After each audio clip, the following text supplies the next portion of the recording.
আমাদের জীবনে কোনটাকে আল্লাহ তাআলা হালাল করেছেন, কোনটাকে হারাম করেছেন, কিভাবে আমি হালাল দিয়ে আমার জীবনকে সাজাবো, কেমন করে হালাল দিয়ে জীবনকে গুছাবো, আর কেমন করে হারাম থেকে আমি বেঁচে থাকবো, এই মূলনীতি, এই প্রিন্সিপালস আমাদের জানা দরকার আছে না নাই? বীরগঞ্জের ভাইয়েরা, আমার রংপুরের প্রিয় ভাইয়েরা, আজকের এই চমৎকার দুপুরে আমরা হালাল এবং হারামের কিছু মূলনীতি জেনে যাব। যে মূলনীতিগুলো আপনি সামনে রাখলে আপনার পুরো জিন্দেগিতে, পুরো জীবনে হালাল হারাম নিয়ে আপনি কখনো আর কোনো কনফিউশনে পড়বেন না। আপনাদের মনোযোগ আছে তো? আসুন আমরা হালাল এবং হারামের মূলনীতিগুলো জেনে নিই। হালাল এবং হারামের প্রথম মূলনীতি হচ্ছে এই পৃথিবীতে যা আছে সব হালাল। যা আছে সব কি? হালাল। মৌলিকভাবে এভরিথিং ইজ হালাল। যতক্ষণ না কোনো জিনিসের ব্যাপারে হারাম হওয়ার দলিল না পাওয়া যায় ততক্ষণ পর্যন্ত সব কিছুকে হালাল করেছে কে?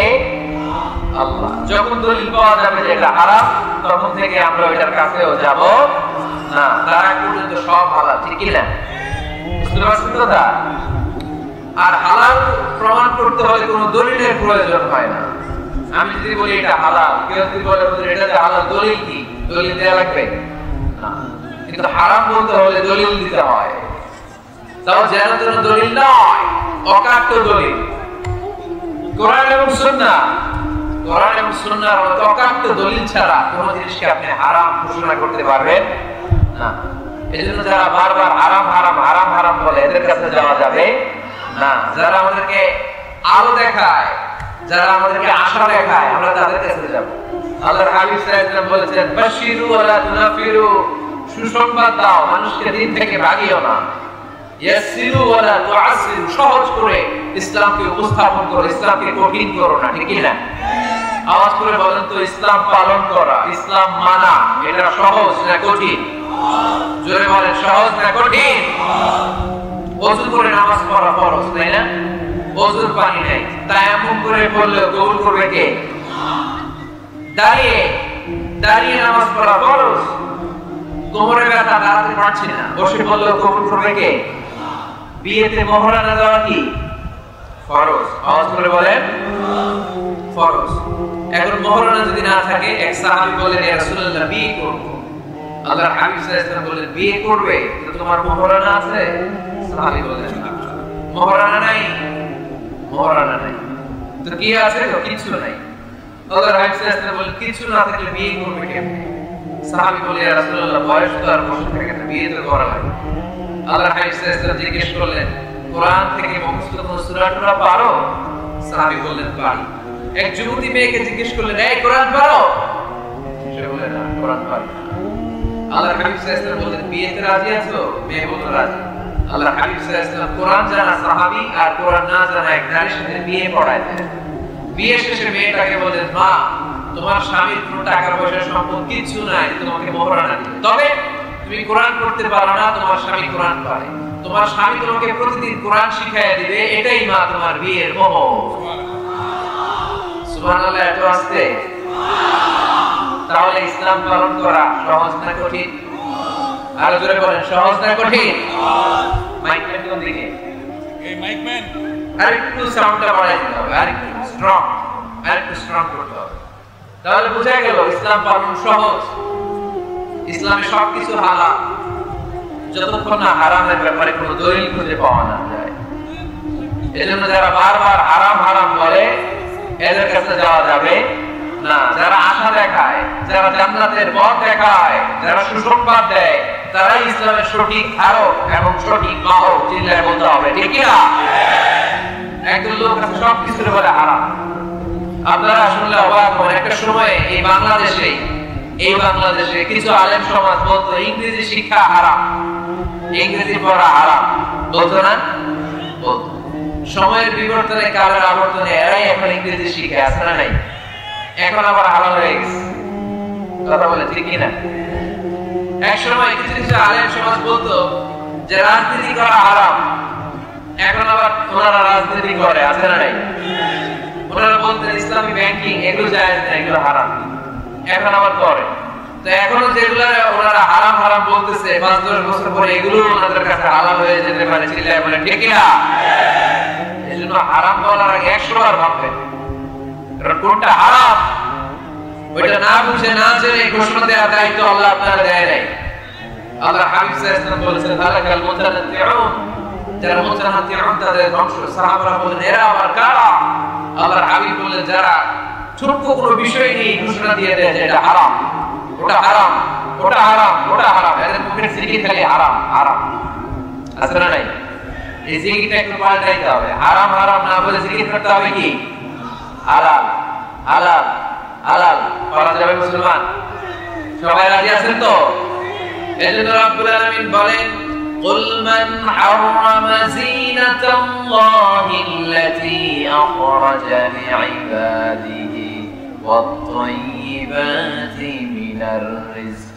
কার এত বড় স্পর্ধা, কার এত বড় সাহস যারা আল্লাহর দেয়া হালাল বিষয়গুলোকে হারাম বলে ঘোষণা দেয়, আল্লাহর দেয়া হালাল নিয়ামতগুলোকে হারাম বলে ঘোষণা দেয়, আল্লাহর ঘোষণা করা হালাল সাজসজ্জাগুলোকে হারাম বলে ঘোষণা দেয়। কার এত সাহস? দিয়েছেন আল্লাহ, লানত দিয়েছেন এদের উপর। এজন্য হালাল এবং হারামের প্রথম মূলনীতি হচ্ছে এভরিথিং ইজ বেসিক্যালি হালাল। এই পৃথিবীতে মূলত যাই দেখতে পাবেন সব হালাল, সব হালাল। আলহামদুলিল্লাহ পড়েন। যতক্ষণ না এটা হারাম হওয়ার ব্যাপারে অকাট্য দলিল না পাওয়া যায় আমরা এটাকে হালাল হিসেবে কনসিডার করব। সবাই কথা বুঝতে পেরেছেন? বুঝতে পেরেছেন সবাই? হালাল এবং হারামের দুই নম্বর মূলনীতি হচ্ছে আল হালাল ওয়াসিআ গায়রুল হারাম। এই পৃথিবীতে হালাল হচ্ছে আনলিমিটেড আর হারাম হচ্ছে লিমিটেড। হালাল বেশি, হারাম কম। হালালের কোনো অভাব নাই, কিন্তু হারাম হাতে গোনা। সুবহানাল্লাহ পড়ে। এটা আমাদের সুবিধা হয়েছে না? কথা বুঝে নাই বোধহয়। আচ্ছা, হালাল যদি কম হতো আর হারাম যদি বেশি হতো আমাদের জন্য অসুবিধা হয়ে যেত না? হালাল হচ্ছে অসীম, এত বেশি পরিমাণ জিনিসকে আল্লাহ হালাল করেছেন। এই হালালের মধ্যে থেকেই আপনার জীবনের আনন্দ, উৎসব, বিনোদন সব আপনি পরিচালনা করতে পারবেন। আওয়াজ করে পড়েন সুবহানাল্লাহ। আবার এই কোরআনে কারীমের মধ্যে রব্বুল আলামিন যখন হালালের ঘোষণা দিয়েছেন তখন তিনি ব্যাপক হারে ঘোষণা দিয়েছেন। আবার এই কোরআনের মধ্যে রব্বুল আলামিন যখন হারামের ঘোষণা দিয়েছেন ব্যাপকভাবে দেন নাই। হারামের ঘোষণা কোরআনে আল্লাহ গুনে গুনে দিয়েছে। সুবহানাল্লাহ পড়েন। হালাল ব্যাপক, হালাল ব্যাপক। ওয়াহিল্লাত লাকুম বাহিমাতুল আনআম। আল্লাহ বলেন এই পৃথিবীতে চার পাওয়া যত জন্তু আছে সব খাওয়া হালাল। সুবহানাল্লাহ পড়েন। ইল্লা মা ইতলা আলাইকুম, অল্প কয়েকটা ছাড়া, যেগুলো হিংস্র, যেগুলো ভয়ঙ্কর, যেগুলো বিষাক্ত, এরকম কয়েকটা ছাড়া যত চার পাওয়া জন্তু আছে সব খাওয়া হালাল করছে কে? তাহলে হালাল বেশি না কম? আওয়াজ করে সবাই বলতে হবে হালাল বেশি না কম? বেশি। হারাম কম। আবার সাগরের প্রাণীগুলোর দিকে খেয়াল করে আল্লাহ বলেন উহিল্লা লাকুম সাইদুল বাহরি ওয়া তাআমুহু। সাগরের ভেতরে যত ধরনের জলজ প্রাণী পাওয়া যায় সবগুলো শিকার করার খাওয়াকে তোমাদের জন্য হালাল করেছে কে? আল্লাহ এগুলোকে হালাল করেছে, অল্প কয়েকটা ছাড়া। তার মানে হালাল হচ্ছে পৃথিবীতে আনলিমিটেড, অসীম, আর হারাম হচ্ছে লিমিটেড। এজন্য কোরআনে যখনই আল্লাহ হালালের কথা বলে আল্লাহ ব্যাপকভাবে বলে। আল্লাহ বলে সব হালাল। আর যখনই হারামের ঘোষণা দেয় আল্লাহ গুনে গুনে দেয়, অল্প কয়েকটা। এজন্য গুণা যায়, হালাল গুণা যায়। আপনি হাতে গুনতে পারবেন হালাল? গুনতে পারবেন? যদি আল্লাহ জিজ্ঞেস করেন আল্লাহ কাকে বিয়ে করা হালাল, আল্লাহ বলবে সবাইকে বিয়ে করা হালাল। বাংলাদেশের মেয়েকে বিয়ে করা হালাল, রংপুরের মেয়েদেরকে বিয়ে করা হালাল, চাঁদপুরের মেয়েদেরকে বিয়ে করা হালাল, চট্টগ্রামের মেয়েদেরকে বিয়ে করা হালাল, ওই কাশ্মীরের মেয়েদেরকে বিয়ে করা হালাল, সৌদি আরবের মেয়েদেরকে বিয়ে করা হালাল, সাদা চামড়ার মেয়েদেরকে বিয়ে করা হালাল, কালা চামড়ার মেয়েদেরকে বিয়ে করা হালাল, খাটো মেয়েদেরকে বিয়ে করা হালাল, লম্বা মেয়েদেরকে বিয়ে করা হালাল। হালালের কোনো শেষ নাই, ঠিক না? কিন্তু যখনই বলবে কাকে বিয়ে করা হারাম তখন আল্লাহ গুনে গুনে বলে। আল্লাহ বলেন হুররিমাত আলাইকুম উম্মাহাতুকুম ওয়া বানাতুকুম ওয়া আখাওয়াতুকুম ওয়া আম্মাতুকুম ওয়া খালাতুকুম ওয়া বানাতুল আখি ওয়া বানাতুল উখত। চিল্লায়ে পড়েন আল্লাহু আকবার। যখন জিজ্ঞেস করে আল্লাহ তাআলা বলেন কাদেরকে বিয়ে করা হারাম, আল্লাহ বলে মাকে বিয়ে করা হারাম, কন্যাকে বিয়ে করা হারাম, নিজের বোনকে বিয়ে করা হারাম, ফুফুকে বিয়ে করা হারাম, আপন খালাকে বিয়ে করা হারাম, ভাতিজিকে বিয়ে করা হারাম, নিজের ভাগ্নিকে বিয়ে করা হারাম, এরকম 14 জন নারীকে বিয়ে করা হারাম করেছে কে? মাত্র কয়জন? আর জায়েজ কয়জন? হাজার হাজার লক্ষ লক্ষ কোটি কোটি সুবহানাল্লাহ পড়ে। আবার যখন কাদেরকে কোন পশুগুলোকে খাওয়া হালাল, আল্লাহ বলেন সব হালাল। যখন জিজ্ঞেস করলাম আল্লাহ কোন পশুগুলো খাওয়া হারাম, আল্লাহ বলেন হুররিমাত আলাইকুমুল মাইতাতু ওয়াদ-দামু ওয়া লাহমুল খিনজির। আল্লাহ বলেন রক্ত খাওয়া হারাম, শূকর খাওয়া হারাম, কুকুর খাওয়া হারাম, দেবদেবীর নামে বলি দেয়া যে প্রাণীগুলো আছে এগুলো খাওয়া হারাম। ঠিক কি না? তার মানে হালাল গোনা যায় কিন্তু হারাম গোনা যায়। হালাল অনেক, হারাম সীমিত। তার মানে আল্লাহ তাআলা হালালকে অসীম করে আর হারামকে সসীম করে আমাদের জন্য সুবিধা করে দিয়েছেন। চিল্লায়ে পড়তে হবে আল্লাহু আকবার। হালাল এবং হারামের 3 নাম্বার মূলনীতি হচ্ছে ইসলাম কোন জিনিসকে হারাম ঘোষণা দিয়ে চুপ করে বসে থাকে না, সাথে সাথে কোনটা হালাল ওই রাস্তা দেখিয়েছে। সুবহানাল্লাহ পড়ে। যেমন সুদ খাওয়া, আওয়াজ করে বলেন হালাল না হারাম? আমরা বললাম আল্লাহ সুদ যদি হারাম হয় তাহলে হালাল করতে। আল্লাহ বলেন সুদ হারাম কিন্তু ব্যবসা করা হালাল। ওয়া আল্লাহুল বাইআ ওয়া হারামা রিবা। আমি সুদকে করেছি হারাম আর ব্যবসাকে করে দিয়েছি তোমাদের জন্য হালাল। চিল্লায়ে পড়ে সুবহানাল্লাহ। মানুষের রিজিকের 9-10 ভাগের 9 ভাগ আসে ব্যবসা থেকে। আল্লাহর হাবিব সাল্লাল্লাহু আলাইহি ওয়াসাল্লাম নিজেও ব্যবসায়ী ছিলেন। আত-তাজির আস-সাদুক আল-আমিন মা'আন নাবিয়্যিন ওয়াস-সিদ্দীকিন ওয়াশ-শুহাদা'i ওয়াস-সালিহিন। সত্যবাদী আমানতদার ব্যবসায়ী, তাদের হাসর হবে কিয়ামতের ময়দানে নবীদের সাথে, শহীদদের সাথে, আল্লাহর ওলিদের সাথে। চিল্লায়ে পড়েন আল্লাহু আকবার। এজন্য ইসলাম যখন কোনো জিনিসকে হারাম বলে, হারাম বলে মুখের মধ্যে তালা লাগিয়ে ইসলাম বসে থাকে না, সাথে সাথেই বিকল্প একটা রাস্তা ইসলাম দেখিয়ে দেয়। সুবহানাল্লাহ। ইসলাম যখনই বলল সুদ খাওয়া হারাম, সাথে সাথে ইসলাম বলে ব্যবসা করা হালাল। ইসলাম যখনই বলে জিনা করা হারাম, পরকিয়া করা হারাম, গার্লফ্রেন্ড বয়ফ্রেন্ডের সংস্কৃতি হারাম, তখন আমরা ইসলামকে জিজ্ঞেস করলাম ইসলাম সব যদি হারাম হয় তাহলে যৌন চারণা নিবারণ করব কিভাবে? ইসলাম বলে জিনা করা হারাম, পরকিয়া হারাম, প্রেম ভালোবাসা হারাম, কিন্তু তার বিপরীতে ইসলাম বিয়েকে হালাল করে দিয়েছে। চিল্লায়ে পড়েন আল্লাহু আকবার। তার মানে শুধু হারাম বলে ইসলাম বসে থাকে না। অনেক আলেম ওলামা দেখবেন, আমি কারো নাম দিচ্ছি না, ইন জেনারেলি আমি বলছি, আই ডোন্ট স্পেসিফাই এনিমোর, আমি স্পেসিফাই করছি। অনেকে দেখবেন বলে হাইলা হারাম, ওইটা হারাম, হারাম তো হালাল কোনটা ওইটা বলে, ওইটা বলতে পারবে না। অল্টারনেটিভ কোন জিনিস সাজেস্ট করতে পারে না। আমি যদি বলি আপনি কিচ্ছু দেখতে পারবেন না, প্রজেক্টর দেখতে পারবেন না, মোবাইল দেখতে পারবেন না, ইউটিউব দেখতে পারবেন না, টিভি দেখতে পারবেন না, মাহফিল দেখতে পারবেন না, ইসলামিক প্রোগ্রাম দেখতে পারবেন না, হালাল ম্যাগাজিন অনুষ্ঠান দেখতে পারবেন না, কিচ্ছু দেখতে পারবেন না, কারণ ইসলাম এইটা নাই, ওইটা নাই, ওইটা নাই। লোকজন বলবে হুজুর তাহলে আমিও নাই, ঠিক না? সব যখন নাই আমরাও আপনাদের লগে নাই, ঠিক না? হারাম যেটা হারাম বলে, কিন্তু কোনটা হালাল পথ দেখায় দেয়। মানুষের জীবনে বিনোদনের দরকার আছে না নাই? আপনি সঠিক হালাল বিনোদন, হালাল এন্টারটেইনমেন্ট যদি সাজেস্ট করতে না পারেন, মানুষ তার নিজের খুশি মতো এন্টারটেইনমেন্ট বিনোদন বেছে নেবে, ঠিক না? আর আপনি যদি অল্টারনেটিভ সাজেস্ট করেন যে এটা হারাম, এটা হালাল, এটা দেখো না, এটা দেখো, এই পথে যাও না, এই পথে চলো, তাহলে মানুষের জীবন চালানো সহজ হয়ে যাবে, ঠিক না? ইসলাম আমাদের সুবিধার জন্য এই কাজটাই করেছে। কোন জিনিসকে হারাম বলে যখন ইসলাম আমাদের সামনে উপস্থাপন করেছে, সাথে সাথে কোনটা হালাল সেটা বলে দিয়েছে। ইসলাম বলেছে ওয়ালা তাকরাবুজ জিনা, খবরদার জিনা করো না, ব্যভিচার করো না। আমরা বললাম তাহলে কি করব? আল্লাহ বলে ফানকিহু মা তাবা লাকুম মিনান নিসা মাসনা ওয়া সুলাসা ওয়া রুবা। আল্লাহ বললেন জিনা করো না, ব্যভিচার করো না, 2, 2, 3, 3, 4, 4 করে যতগুলো মনে চায় বিয়ে করতে পারো। সুবহানাল্লাহ পড়ে। আল্লাহর হাবিব সাল্লাল্লাহু আলাইহি ওয়াসাল্লাম বিয়ে করেছেন অনেক, একাধিক বিয়ে করেছেন। যদিও আমাদের সমাজে এই কালচারটা গড়ে ওঠে নাই, আমরা বিয়ে করলে একটাই করি, ঠিক না? এই স্ত্রী যদি কোনো কারণে ইন্তেকাল করে ফেলে, যদি ছেড়ে চলে যায়, তখন আরেকটা বিয়ে শুরু হয়, তাই না?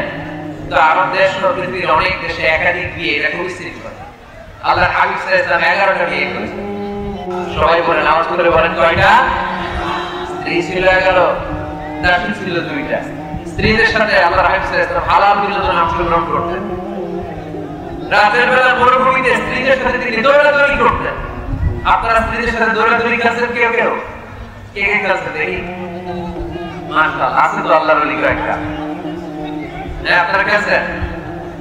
দৌড়াদৌড়ি করছেন না? দৌড়াদৌড়ি লেগে হেঁটে দৌড়ে গেছেন। আর এটি বাসালায় দিতে দৌড়, এই দৌড় না। রাতের বেলা মরুভূমির ময়দানে আল্লাহর হাবিব সাল্লাল্লাহু আলাইহি ওয়াসাল্লাম আম্মা জান আয়েশা রাদিয়াল্লাহু তাআলা আনহাকে বললেন, আয়েশা চলো আমরা দৌড় দৌড় খেলি। কি খেলি? দৌড়। ওই যে খেজুর গাছ দেখা যায়, চলো একটা দৌড় দেই, কে কার আগে খেজুর গাছে ধরতে পারে।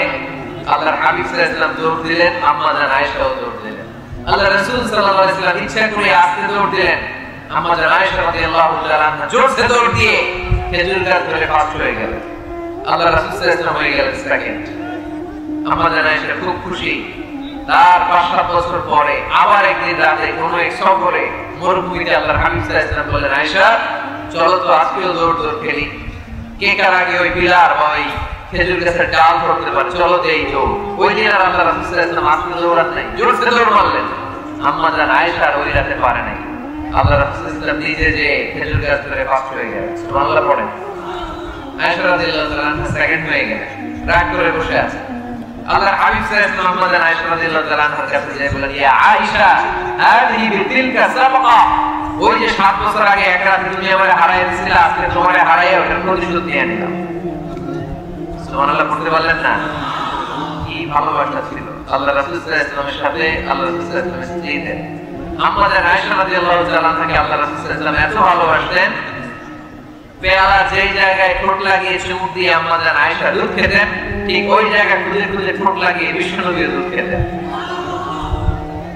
ওটের হাড্ডি চষে আম্মা জান আয়েশা রেখে দিলে আম্মা জান আয়েশার চোষা রেখে দেওয়া হাড্ডি নিয়ে বিশ্বনবী চষতে আরম্ভ করতেন। এক বালতি থেকে দুইজনে পানি নিয়ে গোসল করতেন। এক ল্যাপের নিচে দুইজন শুয়ে থাকা অবস্থায় কোরআনের আয়াত নাযিল করত কে?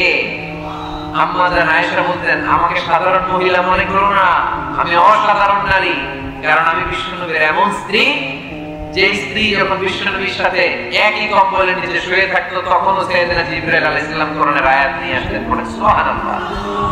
তিনি বলতেন, আমার কারণে তোমরা তায়াম্মুমের বিধান পেয়েছো, আমি না থাকলে তোমাদের জন্য রব্বুল আলামিন তায়াম্মুমের নিয়ম পাঠাতেন না। আর আমার কোলে মাথা রেখে বিশ্বনবী ওনার শেষ নিঃশ্বাস ত্যাগ করেছে। সুবহানাল্লাহ পড়েন।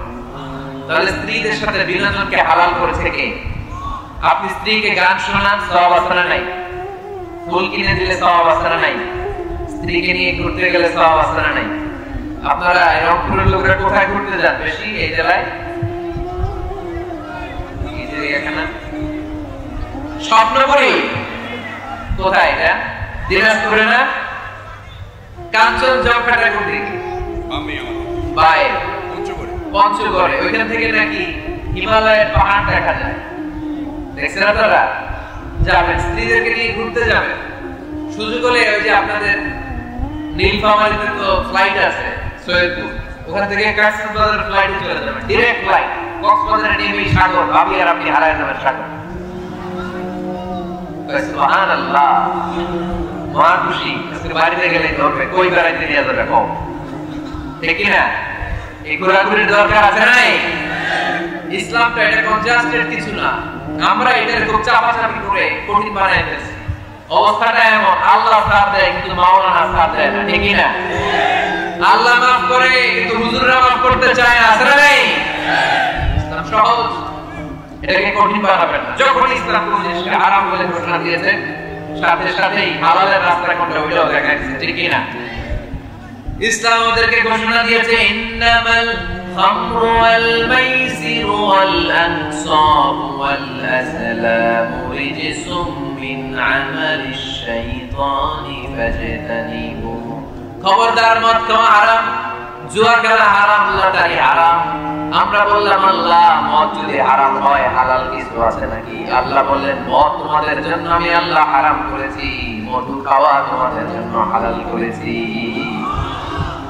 সাইবেরিয়ান যে এলাকাগুলো, স্ক্যান্ডিনেভিয়ান কান্ট্রিজ, নরওয়ে সহ আশেপাশের দেশগুলোতে প্রচন্ড শীত, এরা মদ না খেলে বেঁচে থাকতেই পারে না, কারণ মদ খেলে শরীর গরম হয়।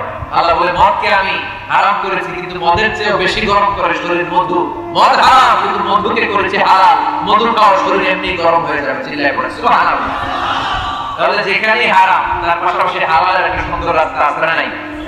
বিশ্বনবী বললেন বুইসতু আন উকাসসিরাল মাযামির, ঢোল বাদ্য বাঁশি হারমোনিয়াম গিটার এগুলোকে ভেঙে মাটির সাথে ঘুরিয়ে দেওয়ার জন্য আমি এসেছি। কোনো ঢোল বাজানো যাবে না। আমরা বললাম আল্লাহ, ঢোল যদি বাজানো না যায় আমাদের ইসলামী নাশিদগুলো আমরা কি দিয়ে গাবো? আল্লাহ বললেন ঢোলকে আমি করে দিয়েছি হারাম, কিন্তু দফ বাজানো করে দিয়েছি হালাল। ঢোল হারাম কিন্তু দফ হালাল। ঢোলের দুই দিকে আটকানো, বাজারে ঢোল বাজারে বাঁশি, মারলেই খালি ডান্স দিতে মনে চায়, আসলে নাই? কিন্তু দফ এটা হালাল, একদিকে আটকানো আরেকদিকে খোলা।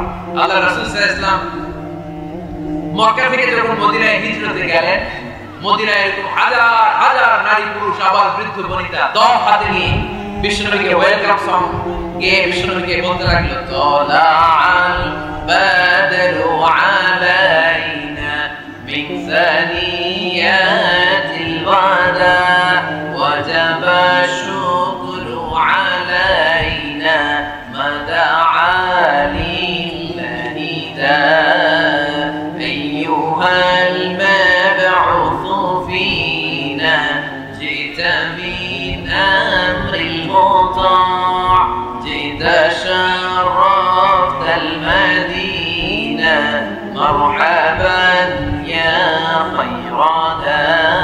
যারা পারেন পড়েন তালাআল বাদরু আলাইনা মিন সানিয়াতিল ওয়াদা' ওয়াজাবা শুকরু আলাইনা মাদআ লিল্লাহিদা।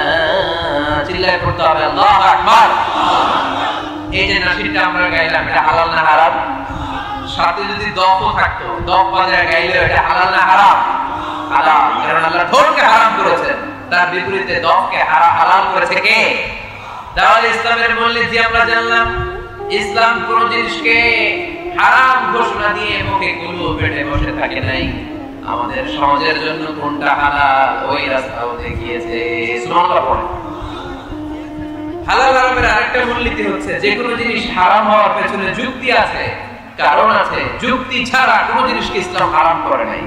যেটাকে ইসলাম হারাম বলে ঘোষণা করেছে আপনি দেখবেন হয়তো জিনিসটা অপবিত্র, নয়তো এটা আমাদের জন্য ক্ষতিকর, নয়তো বিষয়টা আমাদের জন্য অশ্লীল। নাম্বার 1 অপবিত্র, নাম্বার 2 হচ্ছে ক্ষতিকর, ভেরি হার্মফুল, নাম্বার 3 হচ্ছে এটা অশ্লীল। এই তিনটা কোন একটা জিনিস যদি কোনো বিষয়ে পাওয়া যায়, শুধু ওই বিষয়টাকে ইসলাম হারাম করেছে, বাকি সব কিছুকে হালাল করেছে কে? আচ্ছা আওয়াজ করে বলেন তো, পেশাব খাওয়া হালাল না হারাম?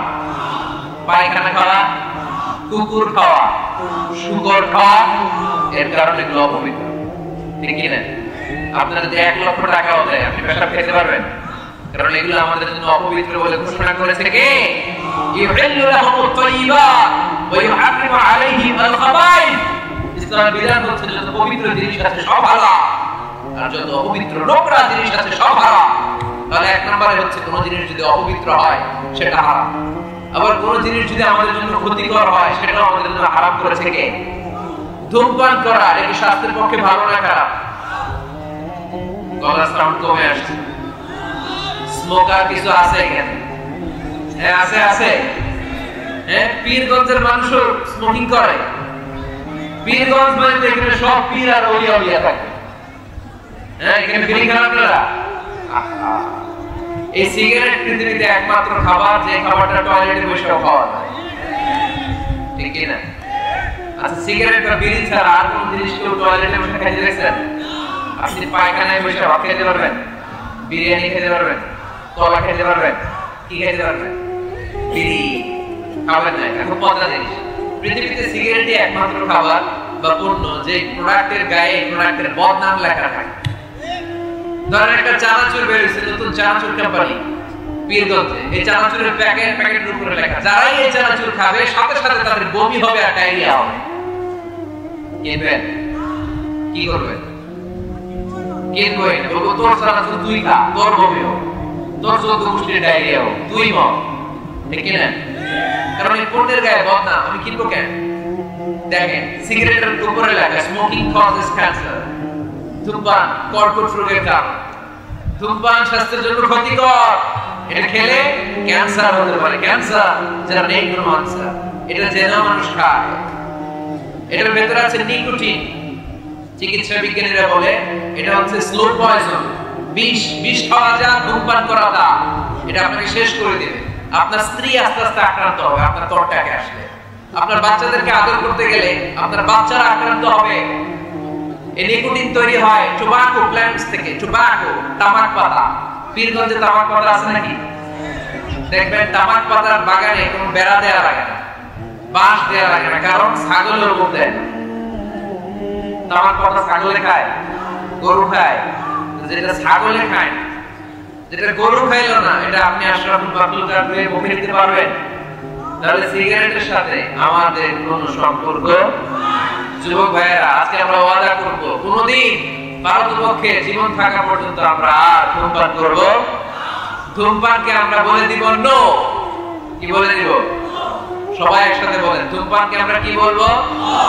সবাই বলেন, খুব চালাক, খুব চালাক, আওয়াজ করে সবাই বলতে হবে, ধূমপানকে কি বলি আমরা?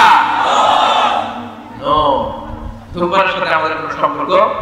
তাহলে ধূমপান করা এটা হালাল না হারাম?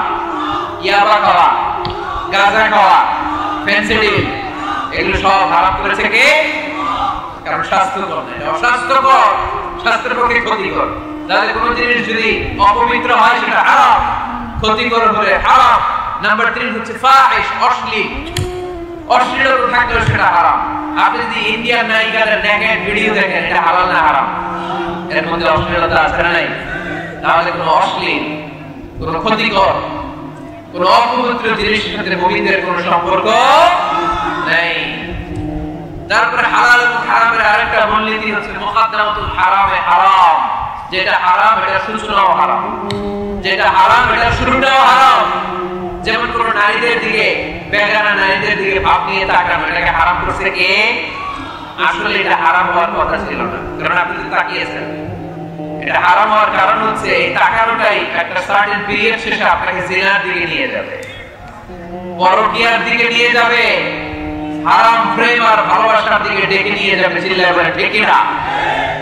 কলেজ পড়ুয়া ছেলে মেয়েদের মধ্যে প্রেম ভালোবাসা কিভাবে হয় জানেন? প্রথমে চোখাচোখি, প্রথমে কি ওদের পোলাপান সব আসতেছে, ওদের কমন করে গেছে, প্রথমে কি চোখাচোখি, তারপরে ইশারা, তারপরে মুচকি হাসি, তারপরে ফেসবুকের আইডি শেয়ার, তারপরে মোবাইল নাম্বার শেয়ার, তারপরে আসে বিশ্ব ভালোবাসা দিবস 14ই ফেব্রুয়ারি। আলহামদুলিল্লাহ পীরগঞ্জে এগুলো নাই, পীরগঞ্জে এগুলো আছে। আপনারা ভালোবাসা করেন, এটা কি বিশ্ব ভালোবাসা দিবস না বিশ্ব বেহায়া দিবস? এর চেয়ে বেহায়াপনা, অশ্লীলতাপনা হতে পারে? আমাদের সারা বছর ভালোবাসা, সকালে ভালোবাসা, দুপুরে ভালোবাসা, বিকেলে ভালোবাসা, এজন্য আমাদের ভালোবাসার দিবস লাগে না। আওয়াজ করে বলতে হবে ঠিক কিনা? আমাদের আল্লাহর জন্য ভালোবাসা, আমাদের আছে কোরআনের জন্য ভালোবাসা, আমাদের কাছে নবীর জন্য ভালোবাসা, ঠিক কিনা?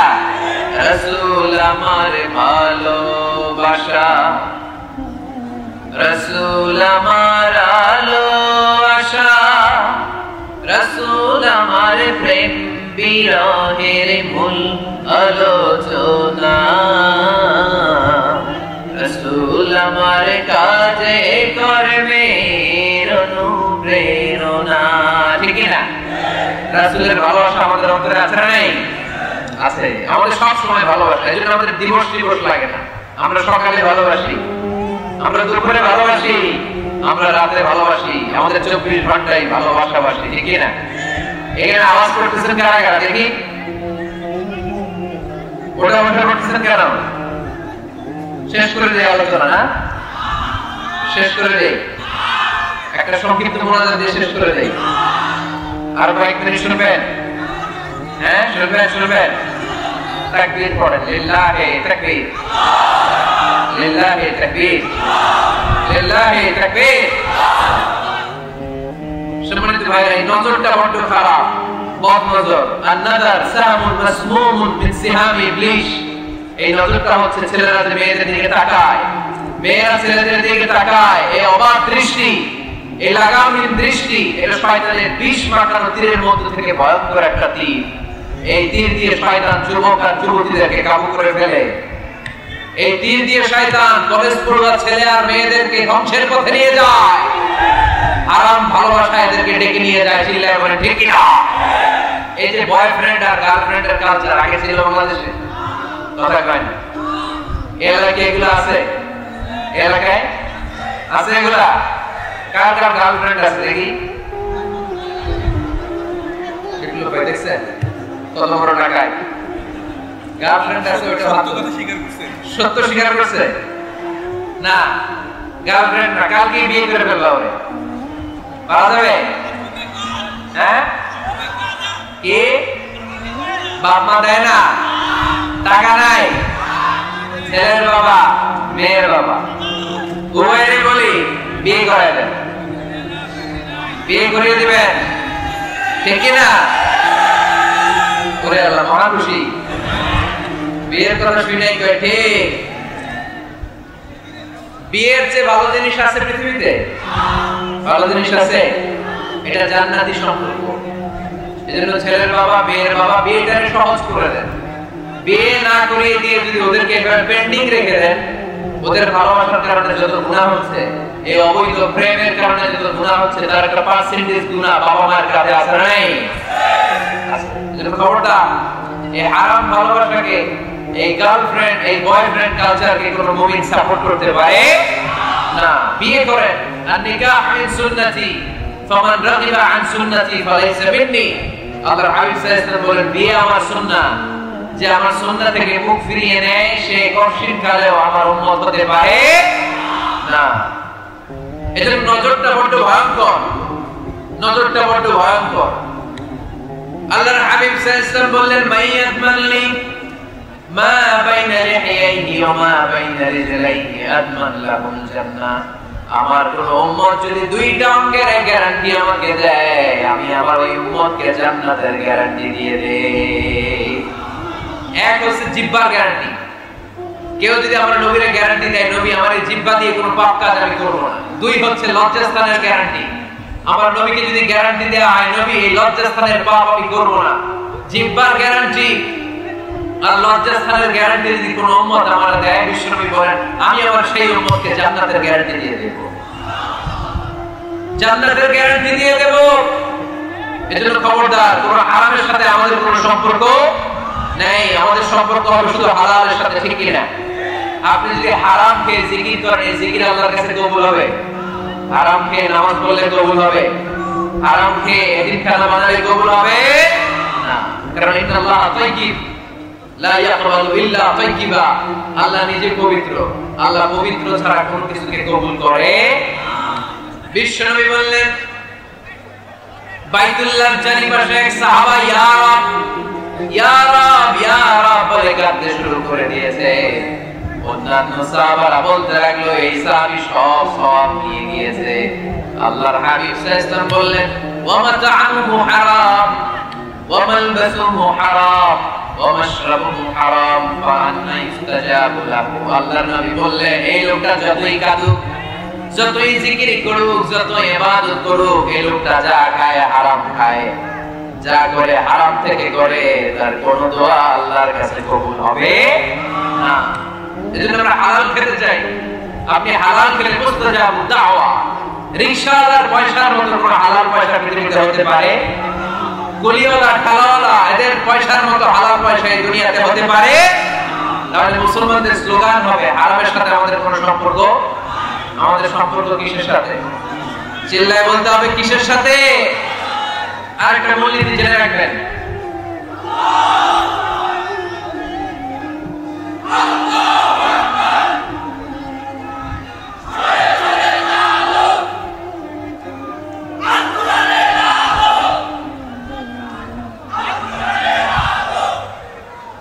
মাশাআল্লাহ মাশাআল্লাহ। আপনারা মাহফিল শুনতে আসছেন কয়টার দিকে?